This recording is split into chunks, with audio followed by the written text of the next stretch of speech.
개발협력으로 만들어가는 누군가의 기쁨, JBNU 인디코드 사회를 맡은 국제인문사회학부 박재현입니다. 오늘은 5번째 특강입니다. 한국의 국제개발협력과 시민사회라는 제목으로 발전대한 피다의 황재강 대표님을 모시고 강의를 들어보도록 하겠습니다. 박수로 맞이해 주십시오. 네, 안녕하세요. 저는 소개를 받은 한재광입니다. 오늘 이렇게 여러 선생님들, 우리 학생분들 같이 뵙게 돼서 반갑습니다.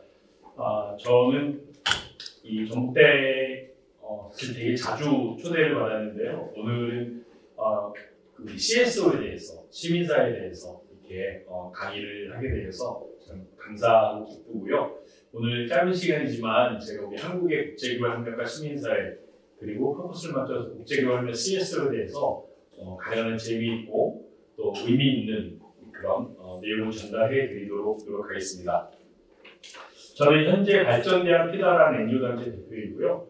발전대한 피다는 직접 공부를 하거나 학교를 만들거나 이런 그런 이제 서비스 딜리버리라고 그러죠. 사업 수행을 하는 단체는 아니고요.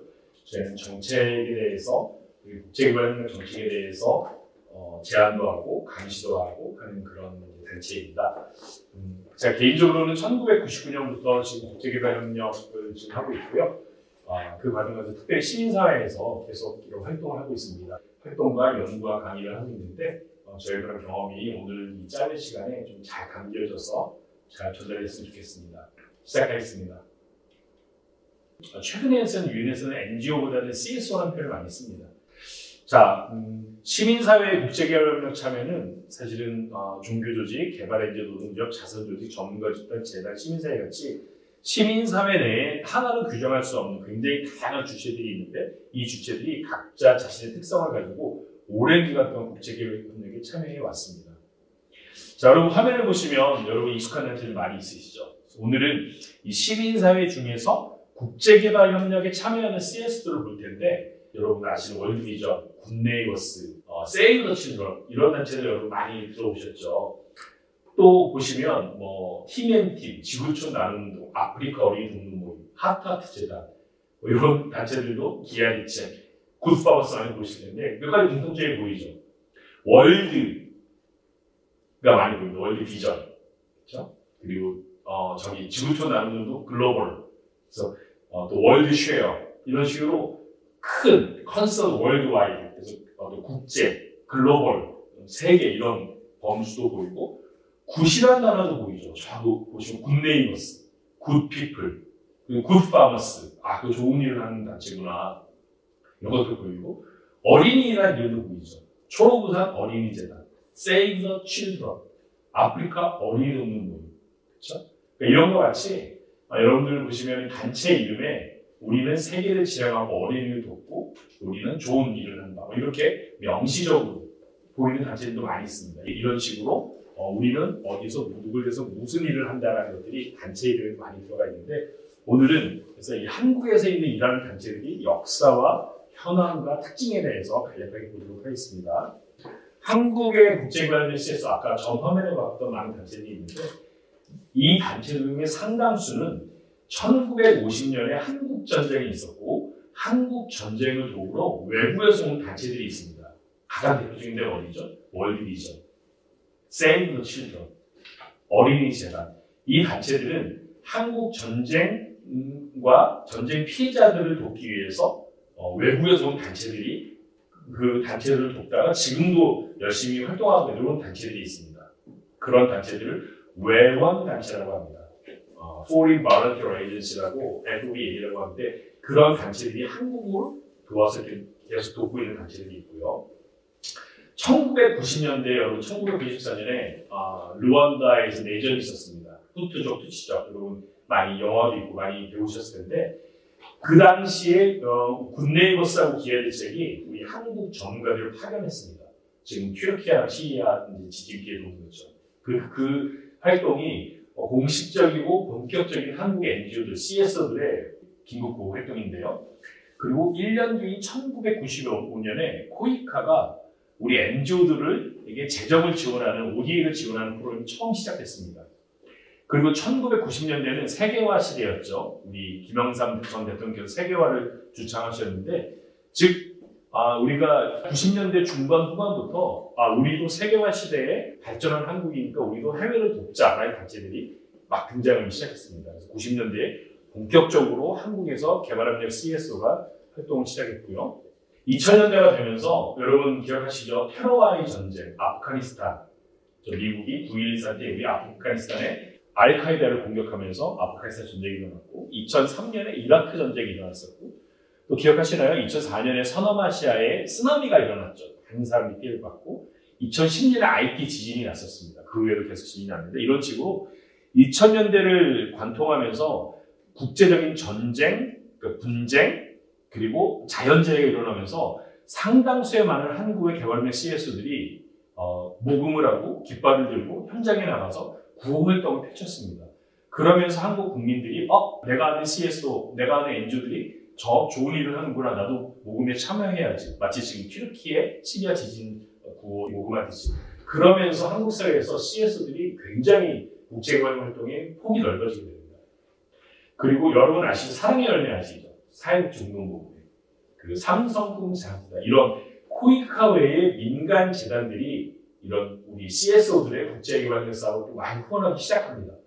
그리고 지금은 ESG로 많이 확대가 됐지만 CSR, 기업의 사회공헌 차원에서 우리가 공장이 베트남에 있는데 베트남에 있는 공장 근처에 어느 공장 듣고 싶어요 하는 식으로 한국의 많은 기업들이 사회공헌을 국내에서만 하다가 해외로 확대하게 되고, 그러면서 CSO 파트너십을 많이 하게 됩니다. 이런 어려운 사람들을 돕는 일만 하는 것이 아니라 우리 한국 정부가 2000년대 중반부터 굉장히 많은 새로운 정책을, 국제개발력 정책을 내세우게 되거든요. ODA도 늘리고. 그러면서 우리 제가 일하는 발전대한 피다의 전신인 ODA 와치, 또 여러분 잘 아시는 참여연대, 이런 기관들이 한국 정부의 국제개발 정책에 대해서 우리도 계속 감시도 하고 제안도 하자라는 애드버커시 캠페인 활동이 많이 활발히 벌어지게 됩니다. 2000년대는 흔히 다이너믹스 하죠. 다이너믹한 여러 활동들이 전개가 됩니다. 그리고 2010년대가 되면서 여성, 환경, 인권, 청년단체, 개발 NGO가 아닌 다양한 단체들이 활동하게 되고, 정부나 기업의 지정 규모가 늘게 되고요. 또 개발 NGO, CSO에 대한 CSO도 국민 세금으로 혹은 후원 회원의 어떤 그 지원으로 활동했으면 과연 그것이 윤리적으로 이루어졌는지, 목표를 달성했는지라는 책무성 이슈가 부각하게 됩니다. 또 정책 공헌 활동도 준비하게 되고요. 정부와의 파트너십도 제도화되고, 여러분 아시는 월드비전, 세이브 더 칠드런, 초록우산 어린이재단 이런 기관 외에 옥스팜이라든지 컨선 월드와이드라든지 이런 국제 우리 NGO들이 한국에 들어오게 됩니다. 마지막 2020년대 들어서는 큰 도전에 직면하죠. 우리가 다 아는 코로나19가 팬데믹이 확대되면서 현재에 남았던 우리 CS들이 한국으로 들어오게 되고, 그러면서 우리가 새로운 시대에 이 비대면으로 우리가 어떻게 개발협력 활동을 할 것인가라는 그런 도전 상황에 직면하게 됐습니다. 그리고 여러분 아시는 사회적 기업들, 또 많은 소셜 벤처, 임팩트 투자, 즉 전통적으로 개발협력에 참여하지 않던 소셜 섹터의 다양한 그런 기구들이 다양한 방식으로 참여하게 되고, 또 이 강의를 듣는 많은 청년들, 실무자분들이 우리가 한번 만들어보자, 우리도 한번 해보자 하는 식으로 기성단체가 아닌 우리 당사자 그룹들이 많이 다양한 활동들을 펼치게 되고요.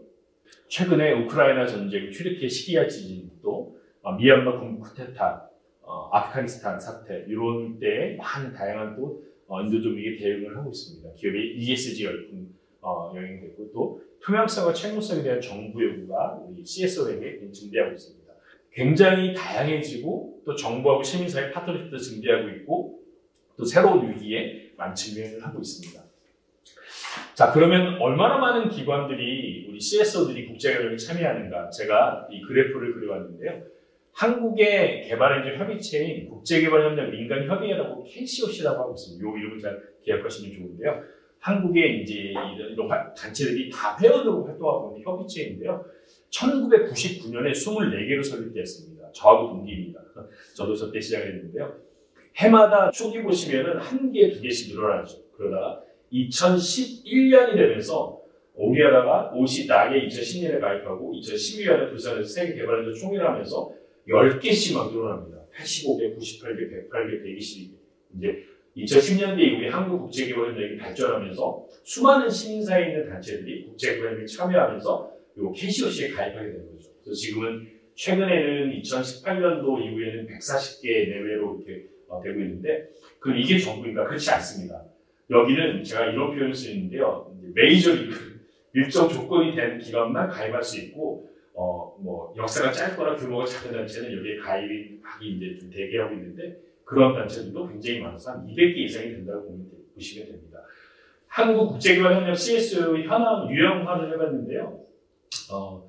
수혜에 도움을 받다가 도움을 주는 단체가 되네요. 아까 한국전쟁 이후에 도움을 주러 왔다가 이제 다시 도움을 해외로 주는 단체. 보시면 월드비전, 어린이재단, 세이브 더 칠드런, 플랜.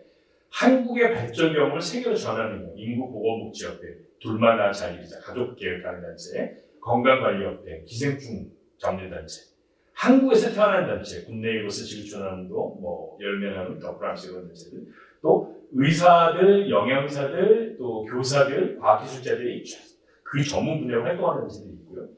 시민운동하시던 분들이 만든 단체, 그다음에 사회복지, 한국의 어려운 사람을 돕다가 그 경험을 해외로 하는 단체들도 있고요.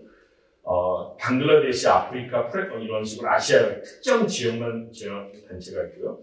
특정 종교, 개신교, 불교, 카톨릭, 원불교 같이 특정 종교를 기반으로 활동하는 단체도 있고요. 옥스팜, 컨설 월드와이드 이런 단체 같이 국제 NGO가 한국에 와서 만들고 파트너하는 단체, 정책을 중심으로 하는 저희 가제대학 피자 같은 단체, 연대단체 이런 다양한 단체들이 하고 있는데 요거는 서로 배타적이 아니고 상호 중복도 됩니다. 월드비전은 개신교를 기반으로 하면서 수혜자에서 공유자형이고 또 국제 NGO의 파트너형이기도 합니다. 이렇게 다양한 형태로 중복이 되고 있습니다. 그 국제 우리 개발협력 CSO 현황을 보면요. 2021년에 126개 단체를 조사를 해봤는데 전체가 1조 7천억입니다. 굉장히 크죠. 2021년에 한국 ODA가 아마 3조 한 3천억 좀 됐을 겁니다. 근데 이 시민사회가 한 게 거의 1조 8천억입니다. 그 중에 여러분 개인이 후원한 것이 9천억, 53%, 정부가 지원한 것이 12% 이렇게 됩니다. 그래서 한국에서는 굉장히 1조 7천억 정도 하는데 그 중에 이 개인이 굉장히 많이 지원하고 있죠. 근데 중요한 것은 저 돈을 다 해외로 쓰는 건 아닙니다. 왜냐면 국내 사회복지도 하고, 그렇죠? 네, 북한 지원도 하고, 월급도 주고 하니까. 그래서 해외 산업에 얼마나 쓰는가를 보면요. 6,790억, 약 7천억 정도가 국제개발협력을 씁니다. 이 돈은 2021년에 NGO의 해외 사업비인 6,700억은 무상원조 결산 3조 7천억의 약 18.1%, 그러니까 약 ODA 18% 정도에 해당이 되고, 그 다음에 한국 전체 ODA, 무상 ODA만 보면 여러분 ODA가 유상원조, 무상원조 따로 있죠? 무상 ODA만 보면 약 40%에 해당이 됩니다. 그리고 여러분 코이카 아시죠? 코이카의 결산액이 2021년 결산액이 9,600억이거든요. 근데 NGO들의 사업비가 코이카의 약 70%가 됩니다. 혹시 오해 마실 게 이 화면에서 보신 저 돈의 뭐 18%, 40%, 70%를 NGO 쓴다는 게 아니라 우리 CSO가 집행한 금액의 규모가 코이카의 70%에 해당한다는 굉장히 큰 규모라는 걸 말씀을 드립니다. 그러면 얼마나 많이 하는가 보면요. 총 사업비가 6,100억 정도 되는데 120개 단체가 87개의 약 1,300개 사업을 하고 있습니다. 굉장히 많죠. 수혜자 수는 전 세계에 2,400만 명입니다. 굉장히 많죠. 그래서 아시아의 약 48.4%, 아프리카의 38.2%, 아시아에 굉장히 많이 집중하고 있는 것을 볼 수 있고요. 이쯤 되면 여러분 궁금하실 겁니다. 어느 나라에 많이 하는가? 국가로 보면 방글라데시가 사업수로는 53개로 1등이고, 그렇죠? 방글라데시 굉장히 많이 합니다. 우간다, 에티오피아, 레바논, 베트남, 캄보디아, 탄자니아, 네팔 이렇게 순위가 있거든요. 여러분이 친숙하신 나라들이 다 저기에 있죠. 예. 그 중에 인도적 지원 사업이 있죠. 지진이나 전쟁이 나면 얼른 가서 도와주는 거 보면은 이거 여러분 2021년입니다. 통계가 2023년이 아닙니다. 그래서 그 당시에 레바논에 어려움이 있었어요. 레바논에 굉장히 많은 활동을 하고 있고 남수단 여러분 아시죠? 굉장히 어려운 지역 많이 하고 있고 또 방글라데시, 소말리아, 콩고 민주공화국 주로 아프리카에 많이 있죠. 방글라데시 제외하고 그러니까 1, 2위 빼고는 남수단, 소말리아, 콩고, 아프리카에 많이 있죠. 자, 파트너십을 보면 우리 CSO들이 혼자 하지 않습니다. 주로 기업이나 정부와 많이 파트너를 하는데 총 1,713개 사업을 보면 그 중에 49.6%는 혼자 하고 있습니다. 제가 혼자 많이 안 한다는데 혼자 하는 게 제일 크고요. 생각보다는. 그 다음에 한국 정부가 펀딩을 주고 같이 하는 사업이 또 11.9% 정도가 되고 현지 우간다 NGO, 우간다 COC 이런 데랑 같이 하는 게 6.1% 정도 됩니다. 국제기구가 만든 게 4.5%. 그래서 대략 보시면 한 50% 정도는 한국 NGO들이 혼자 이렇게 하는 그런 내용들을 보시면 알 수 있고요. 전체 사업비의 91.6%가 자체 자금을 하고 있습니다. 그렇죠? 그러면 나머지 9.4%, 8.4%는 그거를 100% 놓고 봤을 때 코이카가 89.8%입니다. 그러니까 한국 CX들이 국제개발협력 사업을 하는데 코이카가 이렇게 정부랑 파트너하는 정부 중에서는 코이카가 거의 90% 정도입니다. 절대적이죠. 그 외에는 우리 지방자치단체, 서울시, 경기도, 뭐 전라북도 같은 또 여성가족부, 외교부 이렇게 좀 규모는 작지만 이렇게 되고 있습니다. 자, 여러분 궁금하신 게 얼마나 많은 사람이 개발협력에 참여하는가 궁금하실 텐데 우리 CSO들, 국제개발 CSO들을 후원하시는 분들이 약 360만 명이 됩니다. 이게 우리 한국 인구가 5천만이 넘죠. 약 10%는 안 되지만 한 8%쯤 될까요? 예, 9%? 예, 굉장히 많은 분이 하시고 개인 후원자가 그렇고 개인 비정기 후원자 60만 명에서 총 420만 명, 약 430만 명 정도가 국제개발협력에 참여하고 있습니다. 상당히 많은 거죠. 예. 그리고 봉사단은 어디 많이 보는 거 보면 저 밑에 보시면 인도네시아, 베트남, 이집트, 캄보디아 이런 곳에 코이카 봉사단 말고 우리 NGO들, CSO들이 파견하는 봉사단이 저렇게 많이 파견하고 있습니다. 자, 마무리를 하겠습니다. 한국 국제개발협력 CSO 특징은 정부 ODA 규모의 약 18%에 해당하는 약 200개 이상의 단체들이 활동하고 있습니다. 코이카의 예산이 한 70% 정도 될 정도로 굉장히 규모가 크죠. 해외에서 약 2,400만 명을 우리 주민들 대상으로 활동하고 국내 후원자들이 약 400만 명이 넘습니다. 한국 정부와의 파트너십은 전체 중에 11.9%고 기업은 5.1%고 CSO들이 스스로 모금해서 하는 사업이 절반 정도가 되는 비중입니다. 아시아가 약 48%, 아프리카가 38%에서 아시아, 아프리카 두 지역이 중심으로 되어 있고요. 또 사업을 하다 보면 어느 분야에 많이 할까 궁금하실 텐데 교육이나 보건, 지역개발 이 세 파트가 굉장히 많고 직접적으로 학교를 지어주고 교육을 하는 이런 서비스 딜리버리라고 하죠. 개발 서비스 제공 사업이 주입니다. 최근에는 이런 아까 말씀드린 이런 INGO들, 옥스팜, 컨설 월드와이드 최근에 들어왔고요. 또 전통적인 세이브 더 칠드런, 월드 비전 이런 단체들, 즉 INGO의 한국 파트너들이 규모도 크고 굉장히 전문적으로 활동하고 있습니다. 주도하고 있죠. 정책을 애드버커시한다. 정부의 정책을 제안하거나 정책 개선을 위하는 단체는 사실 많지는 않습니다. 그러나 최근의 동향이 사업 현장에서 사업을 하면서 현지 국가의 정책을 제도화하는 사업이 점점 늘어나고 있습니다. 최근에는 아까 제가 그림으로 보여드린 개발 NGO, 개발협력 CSO 외에도 소셜 벤처, 사회적 경제단체들 이런 것이 점점 늘어나고 있고요. 그리고 정부와의 파트너십이 또 굉장히 제도화되고 있고 법적 제도화되고 있고 최근에는 기업이 ESG 열풍이 불어서 점점 많은 CSO들과 활동을 하고 있습니다. 또 세계시민교육도 많은 우리 NGO들, CSO들이 활동하고 있거든요. 그래서 세계시민교육을 하는 주체가 되고 있고 마지막으로는 좋은 일을 한다고 다 모든 게 오케이가 아니고 내가 후원한 자금이 얼마나 어떻게 쓰이나에 대한 우리 후원자들의 요청, 정부의 요청, 기업의 요청이 많이 오고 있습니다. 그래서 채무성이라고 있는데 우리가 옳은 일을 옳게 하고 있다는 것을 우리 도너나 우리 사회에 같이 공유하자는 채무성의 문제가 굉장히 증대하고 있습니다. 네. 이상으로 20분 정도 제가 한국 국제개발협력 CSO의 역사와 특징에 대해서 강의를 했고요. 또 이후 시간에 또 질의응답을 통해서 더 자세히 말씀드리도록 하겠습니다. 감사합니다.